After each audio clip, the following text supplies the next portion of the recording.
Okay, we're looking at Stats 260, Chapter 8. We're looking at the Chapter 8 notes.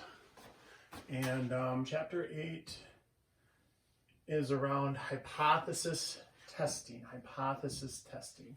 And so when we talk about hypothesis, that's what we think might be true. And so let's see, statistical hypothesis is about the population.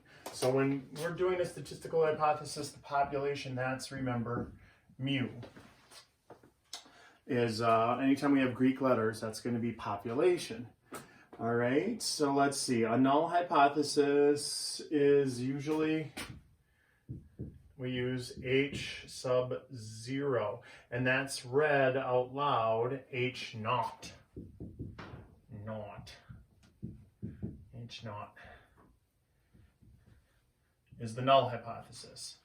And that's sort of like standard operating procedure. That's what's been going on so far, is usually the null hypothesis. The new thing, the alternative hypothesis, a lot of times we'll call that, in this book anyway, they'll call it H sub 1. And sometimes you'll see that as H sub A as the alternative hypothesis. So ha, ho, and ha. And so if you're looking at other statistical run-ups and you see H sub A, don't be alarmed. That's just the alternative hypothesis. This book went with H sub 1. All right. Let's take a look at some examples. So look, if we have the null hypothesis, what our hypothesis to test whether the pulse rate will be different from the mean pulse rate of 82 beats per minute. Well, so the null hypothesis is what's been happening so far. That is 82 beats per minute. And this test that they're going to run is checking to see if it's not equal to 82. Well, when it's not equal to, what we get is called a two-tailed test. So we've got this standard normal curve, like that. And so anytime you have not equal to, you're splitting up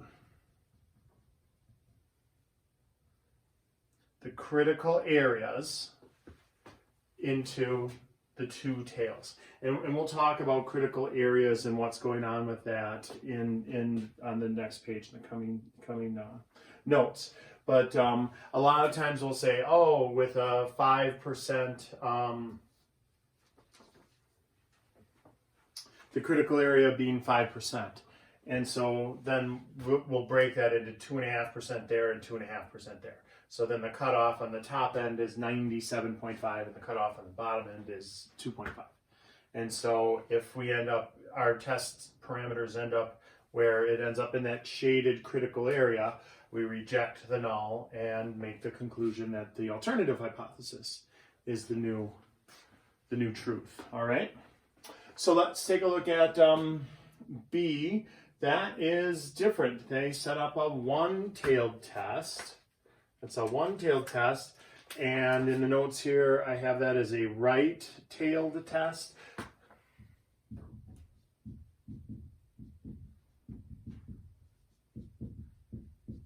Because of the greater than sign. So because of that greater than sign, we've got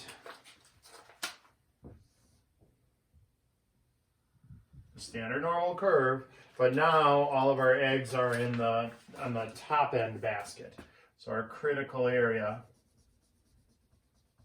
is up there. So if we had an alpha set at 5%, we would all 5 would be there. So the cutoff would be 95%, and then the top 5%. So basically, if our test ended up in the top 5%, we would reject the null and conclude the alternative. All right. And then, of course, C. Here, let me erase the top half here. I'll leave the graphs down there. So part C is going to be left tail test. What if the null is $78 and the alternative is... Oh, there's a mistake on the notes. I just noticed that. I have another little h sub 0. That should be h sub 1. So cross off, there's this little 0 there on the note packet. Make that a 1. That should be a 1. And we're looking at 78. So the null hypothesis, h naught, is 78. And the alternative is less than 78. So this is a one-tailed test on the left side. It's all bunched to the left side. So a left-tailed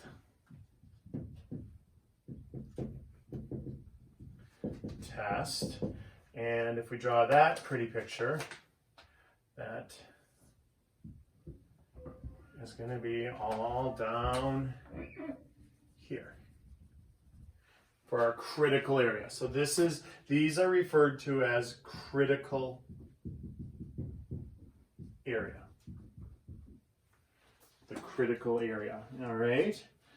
So 5, let's see, a statistical test uses the data obtained from a sample to make a decision about whether or not the null hypothesis should be rejected, and the numerical value obtained from a statistical test is called its test value. All right, test value.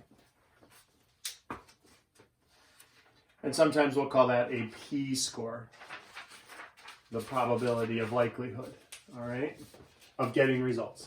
Okay, so we've got a two-tailed test not equal to a right-tailed test, one-tailed test on the right side if it's greater than, and a one-tailed test on the left side if it's less than. So this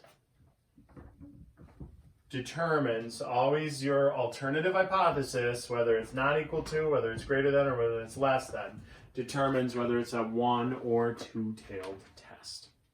Let's take a look at page 2. On page 2, we've got a breakdown of errors. And so let's talk about our court system. Our court system kind of uses hypothesis testing. Error, a type 1 error. So there's always chances for errors.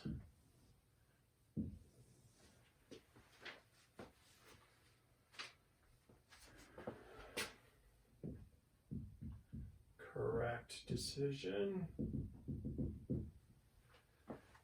Correct decision. And a type 2 error.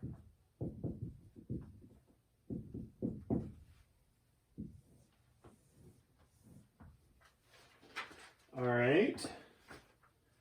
So type 1 is when you reject the null. Here, let's type 1 error occurs if one rejects the null hypothesis, but you shouldn't have. We rejected the null hypothesis and said, oh, that's no longer true. This is the new normal, but it was still true. So that's a type 1 error that occurs with a type 1 error. Type 2 error occurs if you fail to reject the null, and then you should have. You should have rejected the null. So you failed to reject the null and say, no, everything's still working how it's supposed to, and then really it's not. And so that's a type 2 error. Here in the notes that I have already copied to you, the filled in ones, I think I did this. So again, I talked about our court system briefly. I led in on the lead-in. We don't find people innocent. The paper will sometimes say, oh, found innocent, and it's not it. They're found either guilty or not guilty. That means that we think they did it, but there's not enough evidence to prove that they did it. So at the end of the day, we still think you're guilty, but there's not enough evidence to prove that you're guilty. So that's why there was a not guilty verdict. All right, and so it's very much like hypothesis testing. So here, let's say the null hypothesis is no Lyme disease. You don't have Lyme disease. There's something wrong with you, and the doctor thought maybe Lyme disease. So the null is you do not have Lyme disease. The alternative is you do have Lyme disease.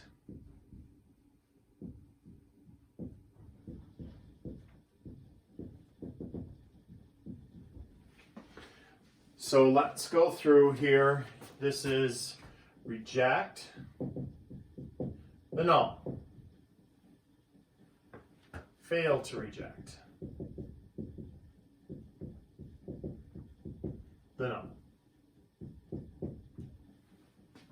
So if we reject the null in this case, in this scenario, then we're saying you do have Lyme disease.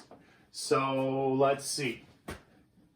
The null is true. The null is false.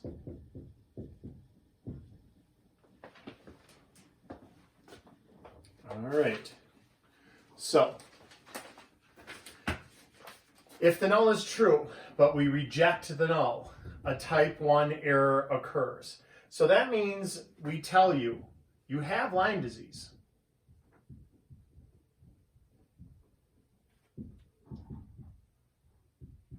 Meaning, we went with the alternative hypothesis. We rejected the null and said, oh, there's enough evidence to show you have Lyme disease. But you really don't.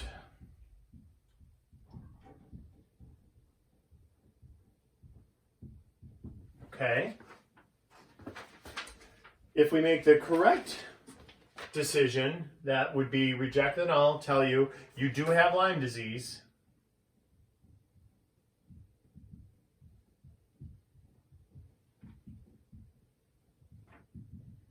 And in fact, you do have it.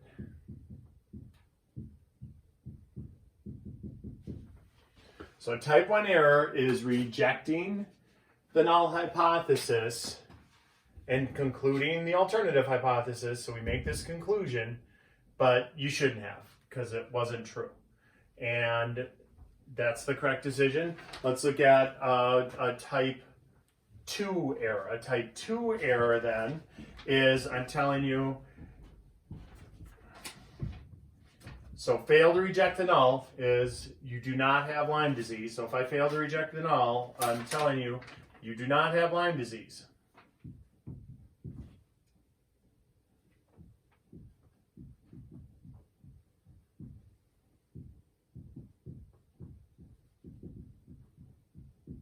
And you really don't.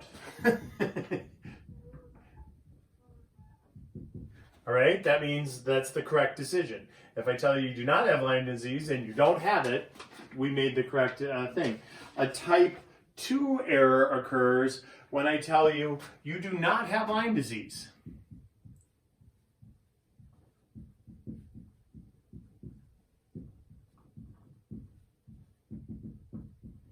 But you really do.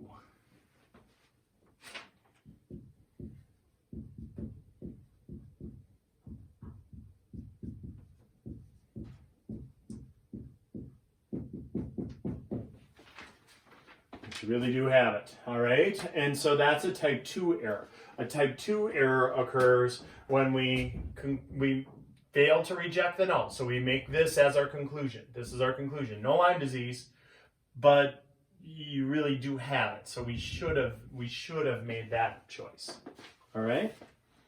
Type 1 and type 2 error. A type 1 occurs if one rejects the null hypothesis when it is true. A type 2 error occurs if one does not or fails to reject the null when it is false, where we should have rejected the null. All right? So let's look at number 8, the level of significance. The significance level, also known as alpha. All right? So the significance level is alpha. I mentioned that earlier, like on the first page, I said if alpha was 5% on a two-tailed test, you'd have 2.5% on each tail. So alpha is known as the significance level.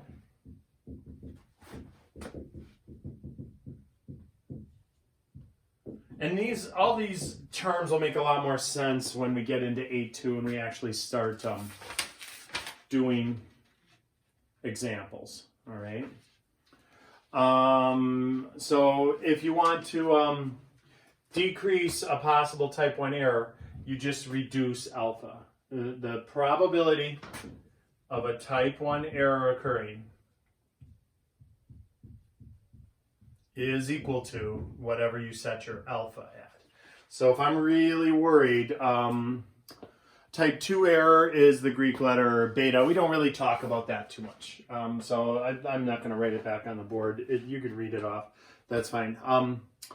Typical significance levels are alpha readings are 10%, 5%, 1%. I've seen them as 0.5% or 0.25%. It depends on like the diagnosis and treatment. A lot of times we're talking about disease, and if the treatment is very dangerous, then we set a very low number for the significance level, because we don't want to type 1 error to occur then where we tell you have the disease but you don't. So like if they accidentally tell you have cancer and then you're doing all these really radical treatments and the treatments end up killing you and then you find out you didn't have cancer, that would be bad. And so that would be bad no matter what, but to reduce that, they reduce the chance of that occurring. They look at significance levels of really tiny significance levels when it comes to things like that. So the critical values separate the critical region from the non-critical region. The symbol for that is CV, critical value. All right, and so if we take a look at that, that's down on number 11. If I have a standard normal curve here, and let's say I have a two-tailed test, then these areas, these shaded areas, are my critical values.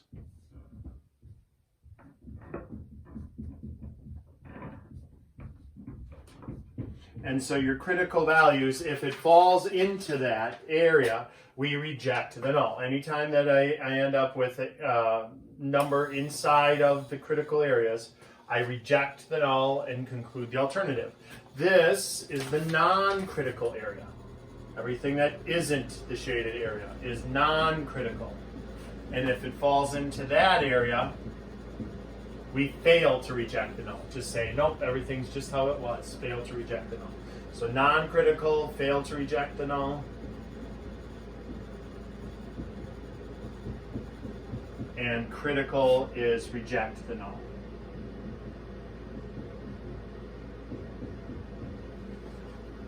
All right. Okay, let's look at page 3, non-rejection region. So they just talk about that. One-tailed test, left or right side, and two-tailed test, both sides that we divided into. So trust me, when we do 8.2, the next video, this will probably make a lot more sense. We'll use all the terminology and do an actual problem. Actually, we'll do 3 problems. All right, we'll see you on the next video.